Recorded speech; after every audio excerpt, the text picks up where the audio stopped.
बिस्मिल्लाहिर्रहमानिर्रहीम अस्सलाम वालेकुम। अच्छा हाणे अॼु असां वर्ल्ड जोग्राफी कवर कंदासीं, यानी कि जोग्राफी इन करे कवर कंदासीं, पूरो वर्ल्ड मैप कवर कंदासीं। इन करे जो 5 ग्रेड जी टेस्ट हुजे चाहे 17 ग्रेड जी, हर क़िस्म जी टेस्ट में हिन में जो क्वेश्चन लाज़मी ईंदा आहिनि जीके जे पोर्शन में। सो हाणे असां हुन में छा छा कवर कंदासीं ॾिसंदा वञूं। हिकु त असां जेके बि असांजा कॉन्टिनेंट्स आहिनि असां उहे सभु कवर कंदासीं, कहिड़ो कॉन्टिनेंट किथे आहे। उन खां पोइ जेके ओशियन्स आहिनि उहे कवर कंदासीं। हाणे हिन में जेको तव्हांखे हे ब्लू कलर जो जेको नज़र अचे थो पियो, इहो असल में वाटर आहे। धरती ते यानी कि जेको ग्लोब आहे, वर्ल्ड ग्लोब, इन जे 29% एरिया ते लैंड आहे, ठीकु आहे, ऐं 71% एरिया ते वाटर आहे, पाणी आहे। त हाणे 5 दुनिया जा वॾा ओशियन आहिनि, उहे बि ॾिसंदासीं। मैप ते ॾिसण सां इहो थी वेंदो आहे तव्हांखे आसानी सां सम्झ में ईंदो। ऐं उन खां पोइ असां हर कॉन्टिनेंट में असां ॾिसंदासीं त हिन में लार्जेस्ट कंट्री कहिड़ो आहे, स्मॉलेस्ट कंट्री कहिड़ो आहे, इन जी लार्जेस्ट रिवर कहिड़ी आहे, ऐं जेको पॉपुलेशन जे लिहाज़ खां कहिड़ो कॉन्टिनेंट काएं नंबर ते अचे थो, वरी एरिया जे लिहाज़ खां काएं नंबर ते अचे थो। छो जो बिल्कुलु बेसिक आहिनि। जॾहिं तव्हांजो इहो बेसिक सम्झियल हूंदो, कम से कम तव्हांजो जेको व्यू आहे या विजन आहे उहो क्लियर हूंदो त एशिया किथे आहे, यूरोप किथे आहे, अफ्रीका में ओवरऑल कहिड़ा मुल्क आहिनि, मेन कंट्रीज़ कहिड़ा आहिनि। त उन खां पोइ तव्हां उनजी इन डेप्थ नॉलेज हासिल करे सघंदो। इहो फर्स्ट लेक्चर आहे। उन खां पोइ सेकंड लेक्चर में असां 1 बाय 1 यानी कि एशिया खणंदासीं। 15 खां 20 मिंटनि जो लेक्चर हूंदो जंहिंमें एशिया जी एग्जाम पॉइंट ऑफ व्यू खां हर शइ कवर कंदासीं। उन खां पोइ असां अफ्रीका खणंदासीं, पोइ 3 नंबर ते यूरोप खणंदासीं, अहिड़े तरीक़े सां नॉर्थ अमेरिका खणंदासीं, साउथ अमेरिका खणंदासीं, ऐं उन खां पोइ ऑस्ट्रेलिया खणंदासीं। So let's start. हाणे ओवरऑल हे तव्हांखे वर्ल्ड मैप नज़र ईंदो हूंदो। हाणे हिन में तव्हां ॾिसी वेंदो, पहिरियों जेकॾहिं असां ओशियन्स पढ़ूं त हे तव्हांजो हिन पासे ॾों बि पैसिफिक ओशियन आहे। पूरो पोयों हे धरती जो सिर्फ़ु हिकिड़ो फ्रंट आहे, पोयों जेको बि सॼो पासो आहे उहो सॼो पैसिफिक ओशियन आहे, उहो हेसि ताईं अचे थो पियो। यानी कि हे बि पैसिफिक ओशियन आहे, हे बि पैसिफिक ओशियन आहे, ऐं हे धरती जो जीअं बाल जो हिकिड़ो गोलो हुजे, पोएं पासे ॾों सॼो जेको आहे उहो असांजो छा आहे, पैसिफिक ओशियन आहे। सो पहिरें नंबर ते असांजो जेको वॾो में वॾो ओशियन आहे उहो आहे पैसिफिक ओशियन। उन खां पोइ ॿिए नंबर ते आहे एटलांटिक ओशियन। हाणे हे तव्हां ॾिसंदा हूंदव, हे सॼो असांजो एटलांटिक ओशियन आहे, यानी कि इन जे हिन पासे ॾों हे अफ्रीका आहे, हे तव्हांजो यूरोप आहे, हे तव्हांजो नॉर्थ अमेरिका आहे, ऐं हे तव्हांजो साउथ अमेरिका आहे। यानी कि अमेरिकन जेका पट्टी आहे उहा ऐं अफ्रीका ऐं यूरोप जी जेका पट्टी आहे, इन जे विच में तव्हांजो छा आहे, एटलांटिक ओशियन, ठीकु आहे। ऐं हिन पासे ॾों तव्हांजो छा आहे, पैसिफिक ओशियन। हे जेको एशिया आहे, इन जे हिन पासे ॾों बि सॼो पैसिफिक ओशियन आहे। इन करे पैसिफिक ओशियन दुनिया जो नंबर 1 जेको आहे ओशियन आहे। अच्छा, इहे थी विया 2, यानी कि पैसिफिक ओशियन पहिरें नंबर ते, एटलांटिक ओशियन सेकंड नंबर ते। उन खां पोइ असांजो जेको 3 नंबर आहे उहो हे सॼो जेको तव्हांखे हे एरिया नज़र ईंदो हूंदो, हे सॼो एरिया, इहो तव्हांजो छा थी वियो, इंडियन ओशियन, ठीकु आहे। इहो तव्हांजो छा थी वियो, इंडियन ओशियन। 3 थी विया। चौथे नंबर ते जेको तव्हांजो ओशियन आहे उहो तव्हांजो थी वेंदो सदर्न ओशियन, यानी कि हे सॼी पट्टी जेका आहे, हे सॼो एरिया आहे, हे तव्हांजो हिते लिखियल अथव सदर्न ओशियन। इहो तव्हांजो थी वियो चौथो। मां हिते नंबर लिखी थो वञां, हे नंबर 1, हे नंबर 2, हे नंबर 3, हे नंबर 4। अच्छा, उन खां पोइ जेको 5 नंबर ते तव्हांजो ओशियन आहे, यानी कि स्मॉलेस्ट ओशियन, उहो तव्हांजो आर्कटिक ओशियन, जेको हिन नॉर्थ पोल ते आहे। हिते हे तव्हांखे नज़र ईंदो हूंदो। हाणे इहो तव्हांजो हिते हे आर्कटिक ओशियन आहे। इहो काएं नंबर ते आहे, 5 नंबर ते। सो असांजो लार्जेस्ट जेको ओशियन आहे उहो पैसिफिक ओशियन आहे। असांजो जेको स्मॉलेस्ट ओशियन आहे उहो कहिड़ो आहे, आर्कटिक ओशियन आहे। ओशियन्स क्लियर थी विया। हाणे पाण हलूं था कॉन्टिनेंट्स जे तरफ़, खुश्की जे तरफ़। उन्हनि में असां ॾिसूं था सभिनि खां वॾो कहिड़ो आहे, सेकंड नंबर ते, थर्ड नंबर ते, फोर्थ ते। उन खां पोइ एग्जाम पॉइंट ऑफ व्यू खां शयूं कवर। अच्छा, हाणे हिन में ओवरऑल तव्हांखे जेके कॉन्टिनेंट्स आहिनि उहे नज़र ईंदा हूंदा। हे एशिया आहे, ओवरऑल हाणे सम्झी वञो, हे तव्हांजो एशिया आहे, हे तव्हांजो अफ्रीका आहे, हे तव्हांजो यूरोप आहे, हे नॉर्थ अमेरिका, हे साउथ अमेरिका आहे, ठीकु आहे। असां पढ़ी आया त हे सॼो असांजो एटलांटिक ओशियन आहे, हे सॼो पैसिफिक ओशियन आहे, हिते तव्हांजो जेको आहे सो हे छा आहे, इंडियन ओशियन आहे, हे तव्हांजो सदर्न ओशियन आहे, ऐं हिते जेको मथियों पासो आहे इहो तव्हांजो आर्कटिक ओशियन आहे।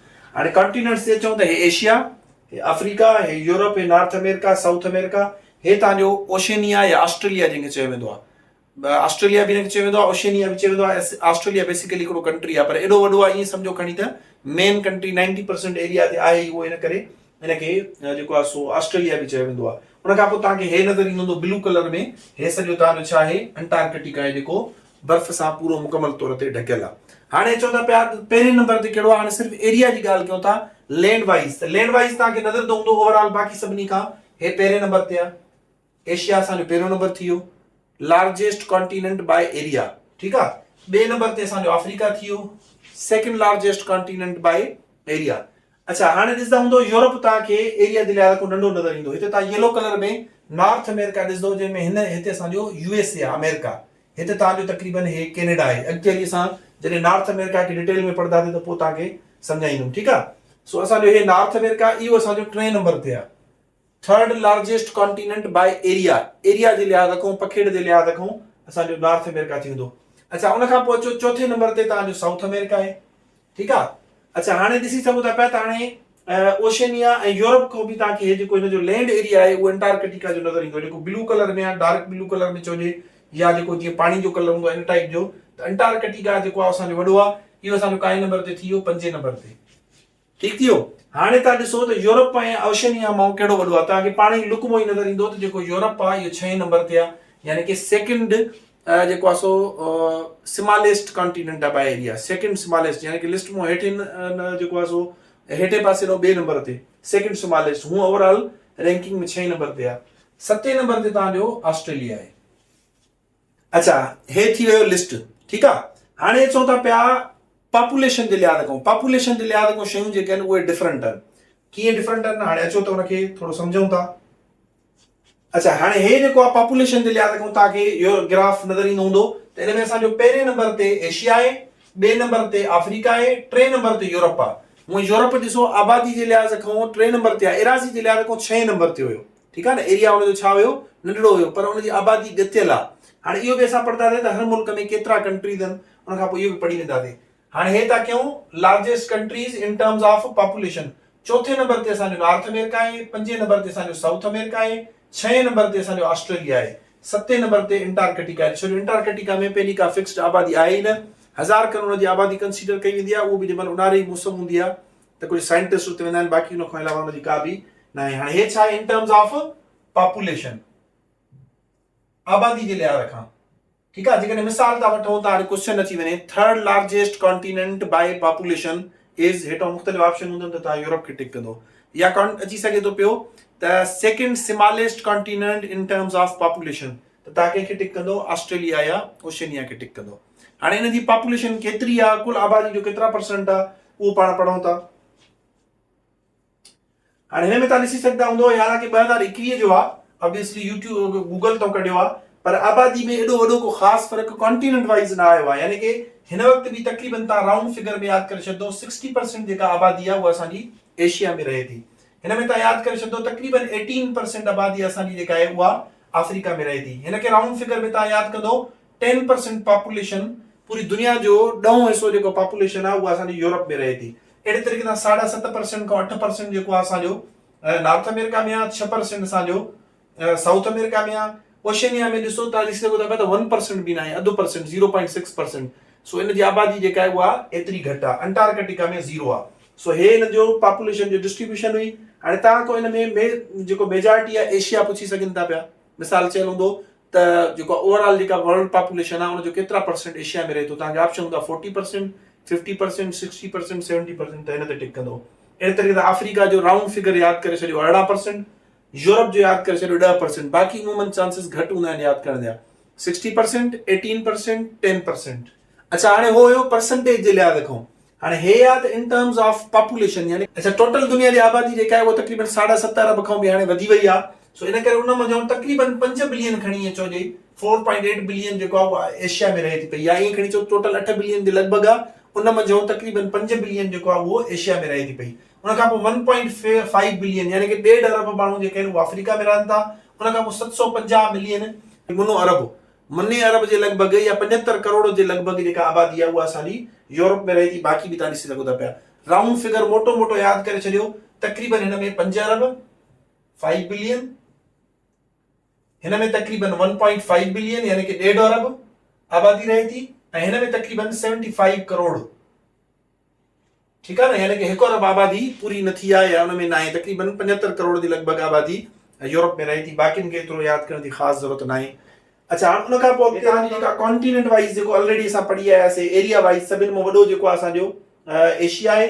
उन खां पोइ असांजो सेकंड नंबर ते असांजो अचे थो पियो अफ्रीका, थर्ड नंबर ते नॉर्थ अमेरिका, थर्ड नंबर आहे। फोर्थ नंबर ते तव्हांजो साउथ अमेरिका आहे, 5 नंबर ते तव्हांजो अंटार्कटिका आहे आबादी जे लिहाज़ एरिया जे लिहाज़ खां, 6 नंबर ते तव्हांजो यूरोप आहे, 7 नंबर ते तव्हांजो ऑस्ट्रेलिया आहे, असां ऑलरेडी पढ़ी आहे। अच्छा हाणे अचूं था पिया एग्ज़ाम पॉइंट ऑफ व्यू खां, हिन में कुझु ॿियूं शयूं बि पुछियूं आहिनि, यानी कि असां पहिरियों त पढ़ी आयासीं, थोरो रिकेप करे था वठूं त लार्जेस्ट ओशियन जेको आहे पैसिफिक आहे, 2 नंबर ते अटलांटिक आहे, 3 नंबर ते इंडियन ओशियन आहे, 4थे नंबर ते साउदर्न ओशियन आहे जेको हेठे पासे न हुयो, उन खां पोइ 5 नंबर ते आर्कटिक ओशियन आहे जेको मथे पासे न हुयो।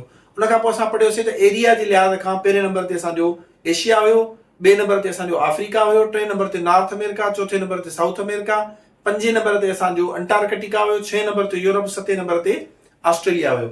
अच्छा, उन खां पोइ असां पॉपुलेशन जे लिहाज़ खां तरतीब पढ़ीसीं जेका हीअ हुई, यानी कि असांजो पहिरियों ॿियो त ॿिन्ही में सेम आहिनि, यानी कि आबादी या एरिया जे लिहाज़ खां या जेको ॾिसूं सेम हुयो। टे नंबर ते हाणे यूरोप अची वियो। हूअं यूरोप जेको आहे एरिया जे लिहाज़ खां छहें नंबर ते हुयो, आबादी जे लिहाज़ खां टे नंबर ते अची वियो, नॉर्थ अमेरिका चौथे ते, साउथ अमेरिका पंजे ते, ऑस्ट्रेलिया छहें ते, अंटार्कटिका सतें ते। हाणे एग्ज़ाम में कुझु ॿिया सवाल ठहंदा आहिनि जेके अचो त कवर कयूं।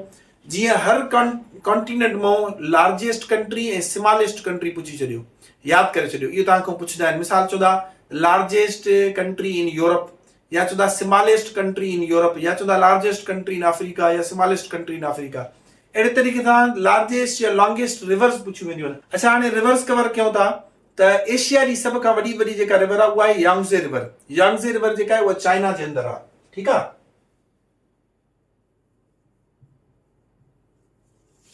यांगज़े रिवर यादि कंदा वञो। ठीकु आहे, यांगज़े रिवर। सेकेंड लार्जेस्ट जेका आहे उहा आहे येलो रिवर, उहा बि किथे आहे, चाइना जे अंदरि आहे। यानी कि एशिया जी पहिरीं ऐं ॿियो नंबर जेके रिवर्स आहिनि उहे ॿई किथे आहिनि, चाइना जे अंदरि आहिनि। अच्छा, उन खां पोइ अचूं था अफ्रीका। अफ्रीका में जेका आहे दुनिया जी जेका वॾी रिवर आहे उहा अफ्रीका जे अंदरि आहे। ऐं अफ्रीका जी रिवर जेकॾहिं पुछा वञे त वॾी कहिड़ी आहे, उहा बि नाइल आहे। यानी कि वर्ल्ड लेवल ते बि नाइल आहे, लॉन्गेस्ट रिवर। ऐं जेकॾहिं सिर्फ़ु अफ्रीका जो पुछनि तॾहिं बि रिवर नाइल आहे। उन खां पोइ अचूं था यूरोप। यूरोप जी जेका आहे उहा आहे वोल्गा रिवर। कहिड़ी रिवर आहे? Volga river. द लार्जेस्ट या longest river in Europe is Volga. उन खां पोइ अचूं था नॉर्थ अमेरिका। नॉर्थ अमेरिका जेको अमेरिका वारो पासो आहे उन, हाणे इनखे चइबो आहे मिसिसिपी, या मिसिसिपी मिज़ोरी रिवर सिस्टम। हाणे बेसिकली जेको मिसिसिपी आहे अलॻि रिवर आहे ऐं मिज़ोरी रिवर जेका आहे अलॻि आहे, पर इहे ॿई मिली करे कंबाइन जेके आहिनि इनखे छा चइबो आहे? Mississippi Missouri river system. या मिली करे नॉर्थ अमेरिका जो वॾो रिवर सिस्टम आहे। ठीकु आहे। अच्छा, उन खां पोइ चवंदा साउथ अमेरिका ते, त साउथ अमेरिका जी जेका वॾी रिवर आहे उहा आहे अमेज़ोन, जेका दुनिया जी ॿियो नंबर वॾी रिवर आहे। लॉन्गेस्ट जे हिसाब सां जेकॾहिं लार्जेस्ट या इन टर्म्स ऑफ वॉल्यूम ॾिसजे त इहा पहिरें नंबर ते आहे। उन खां पोइ चवंदा ऑस्ट्रेलिया। हाणे ऑस्ट्रेलिया जी जेका रिवर आहे उहा आहे मरी डार्लिंग रिवर सिस्टम। अगेन जीअं हिते हुयो त ॿ रिवर्स मिली करे, जीअं ॿ रिवर्स मिली करे रिवर सिस्टम ठाहिनि पियूं, हिते बि मरी ऐं डार्लिंग रिवर सिस्टम जेको आहे मिली करे छा ठाहींदियूं आहिनि? मरी डार्लिंग रिवर सिस्टम। ठीकु आहे, जेकॾहिं हिकिड़ी पुछी वञे त जस्ट मरी जेको आहे रिवर उहा हुनजी वॾी में वॾी आहे। जेकॾहिं ओवरऑल रिवर सिस्टम पुछी वञे त मरी डार्लिंग रिवर सिस्टम, छो जो इहे ॿई कंबाइन आहिनि, हिकिड़ी जॻह ते अची करे उतां ॿी शुरू थी वेंदी आहे, काथे हिकिड़ी ख़तम थी ॿी शुरू थी ख़बर न पवंदी आहे, इन करे हिनखे गॾियल सिस्टम चयो वेंदो आहे। या ऑस्ट्रेलिया जी लार्जेस्ट रिवर सिस्टम आहे। ठीकु आहे। उन खां पोइ अंटार्कटिका में का ख़ासि रिवर न आहे, छो जो हिते बर्फ़ हूंदी आहे, इन करे हिन जो का बि रिवर न आहे। हिकु दफ़ो रिपीट था करे वञूं। एशिया जी लॉन्गेस्ट रिवर यांगज़े, अफ्रीका जी लॉन्गेस्ट रिवर नाइल, यूरोप जी longest river Volga, north America जी longest river Mississippi Missouri river system, south America जी अमेज़ोन, ऑस्ट्रेलिया जी मरी डार्लिंग रिवर सिस्टम, ऐं अंटार्कटिका जी का बि रिवर न आहे। अच्छा, असां हाणे रिवर त पढ़ी आयासीं। हाणे तव्हां खां लार्जेस्ट कंट्री पुछी सघनि था, हर कॉन्टिनेंट जो अलॻि अलॻि। यानी कि एशिया में वॾो कंट्री कहिड़ो आहे, या वरी स्मॉलेस्ट कंट्री, अहिड़े तरीक़े सां यूरोप में, अफ्रीका में, नॉर्थ अमेरिका में। हाणे वन बाय वन पढ़ूं था। सभिनि खां पहिरियों जेको एशिया में वॾो कंट्री आहे उहो आहे असांजो रशिया। हाणे रशिया तक़रीबन हिन जॻह ते आहे, यानी कि हितां जेको आहे सो हुनजो हिसो हे रशिया यूरोप में आहे, ऐं हेॾो वारो हिसो हुनजो छा में आहे? एशिया में। सो लार्जेस्ट कंट्री जेको आहे उहो एशिया में कहिड़ो थी वेंदो? रशिया, यानी कि रूस, जंहिंखे पहिरियों सोवियत यूनियन चयो वेंदो। अच्छा, उन खां पोइ जेकॾहिं स्मॉलेस्ट कंट्री पुछियो वञे त उहो तव्हांजो थींदो मालदीव्स। ठीकु आहे। मालदीव्स छा आहे?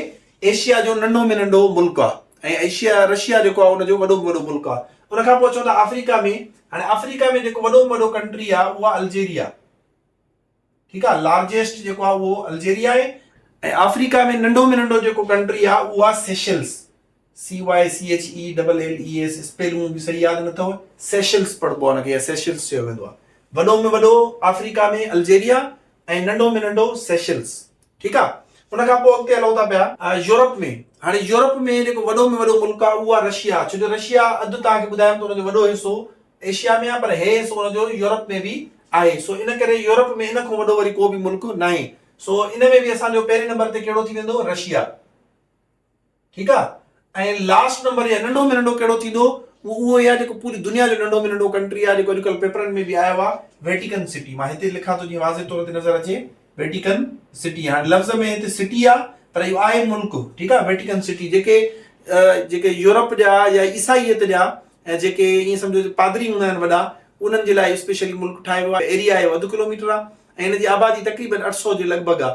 ऐं इहो केरु रहंदो आहे? जेके बि ईसाईयत मज़हब जा, ईसाई मज़हब जा जेके जेको आहे मज़हबी पेशवा हूंदा आहिनि, जेके पोप हूंदा आहिनि, ऐं जीअं हाणे लास्ट हुयो पोप फ्रांसिस, सो उहे सभु हिते रहंदा आहिनि। इहो काथे आहे? इटली जे अंदरि आहे। इटली यानी कि रोम जे अंदरि जेको आहे इहो नंढिड़ो हुनखे हिकिड़ो किलो नुमा ठाहे करे अलॻि जेको आहे सो कंट्री जो दर्जो ॾिनो वियो आहे। सो smallest country in the world Vatican city, smallest country in Europe, इहो बि कहिड़ो आहे? ऐं वेटिकन सिटी आहे। 3 असांजा कंट्री कवर थी विया। रशिया वॾो में वॾो, मालदीव्स नंढो में नंढो, अल्जेरिया वॾो में वॾो, सेशल्स नंढो में नंढो। अहिड़े तरीक़े सां यूरोप में रशिया जेको आहे वॾो में वॾो ऐं वेटिकन सिटी नंढो में नंढो। हाणे चवनि था नॉर्थ अमेरिका ते, त नॉर्थ अमेरिका में जेको कैनेडा आहे उहो वॾो में वॾो आहे। हिते तक़रीबन तव्हांजो कैनेडा अचे थो। Canada is the largest country by area in North America. Smallest country जेको आहे नॉर्थ अमेरिका में उहो थींदो सेंट नेवियस एंड पेट्रियट्स। जेके तव्हां वेस्ट इंडीज़ मुल्क ॿुधो हूंदो, इन जा जेके बेसिकली इहो मुल्क न आहे, कॾहिं बि तव्हां ॾिसो न कैपिटल ऑफ वेस्ट इंडीज़ तव्हांखे कुझु बि नज़र न ईंदो। इहो बेसिकली 5-7 जेके आहिनि मुख़्तलिफ़ रियासतूं आहिनि जंहिंजो मजमू आहे, जंहिंखे वेस्ट इंडीज़ चयो वेंदो आहे। इन जे अंदरि तव्हांजो टडंडा टोबेगो थी वियो, सेंट नेवियस एंड पेट्रियट्स थी वियो ऐं वग़ैरह वग़ैरह ॿिया खोड़ सारा आहिनि। सो इन्हनि जी जेका हिकिड़ी रियासत आहे या हिकिड़ो जज़ीरो आहे, जेके चयो वेंदो आहे सेंट नेवियस एंड पेट्रियट्स, SNP, ठीकु आहे। हाणे उहो काथे हिन जॻह ते आहे, मूंखे एक्ज़ैक्टली हिन जी लोकेशन ख़बर न अथव, पर वर्ल्ड मैप ते सेंट नेवियस एंड पेट्रियट्स इहो छा आहे? नंढो में नंढो कंट्री आहे नॉर्थ अमेरिका जो। अहिड़े तरीक़े सां साउथ अमेरिका में अचो त साउथ अमेरिका में ब्राज़ील इन जो लार्जेस्ट कंट्री आहे। Brazil is the largest country in south America. Smallest country south America में उहा सरीनेम, ठीकु आहे। छा नालो अथसि? सरीनेम। सरीनेम जेको आहे उहो स्मॉलेस्ट आहे, ब्राज़ील जेको आहे उहो लार्जेस्ट आहे। 5 कॉन्टिनेंट थी विया। हिन में त आबादी हूंदी न आहे, बाक़ी वञी बचो असांजो ओशनिया। हाणे हिन में जेको वॾो में वॾो आहे उहो ऑस्ट्रेलिया आहे, ठीकु आहे। ऐं नंढो में नंढो आहे उहो नोरा टाइप कुझु नालो अथसि, नोरा या नोरा, ठीकु आहे। नोरा फतेही यादि करे छॾियो, नोरा। सो हाणे इहो हुयो लार्जेस्ट ऐं स्मॉलेस्ट कंट्रीज़। हिकु दफ़ो जेको पढ़ी आया रिव्यू कयो था। पहिरियों असां ओशियन्स पढ़ियासीं, 5 ocean, Pacific, Atlantic, Indian, southern ocean ऐं आर्टिक ओशियन। उन खां पोइ असां कॉन्टिनेंट्स पढ़ियासीं त कहिड़ो कॉन्टिनेंट काथे आहे। हे तव्हांजो एशिया आहे, हे तव्हांजो अफ्रीका आहे, हे तव्हांजो यूरोप आहे, हे तव्हांजो नॉर्थ अमेरिका आहे, हे तव्हांजो साउथ अमेरिका आहे, हे तव्हांजो ऑस्ट्रेलिया या ओशिनिया चयो वेंदो आहे हिनखे, ऐं हे तव्हांजो अंटार्कटिका आहे, ठीकु आहे। उन खां पोइ असां हर कॉन्टिनेंट में वॾी में वॾी रिवर पढ़ीसीं। उन खां पोइ हर कॉन्टिनेंट में वॾो मुल्क ऐं नंढो में नंढो मुल्क कवर कयोसीं।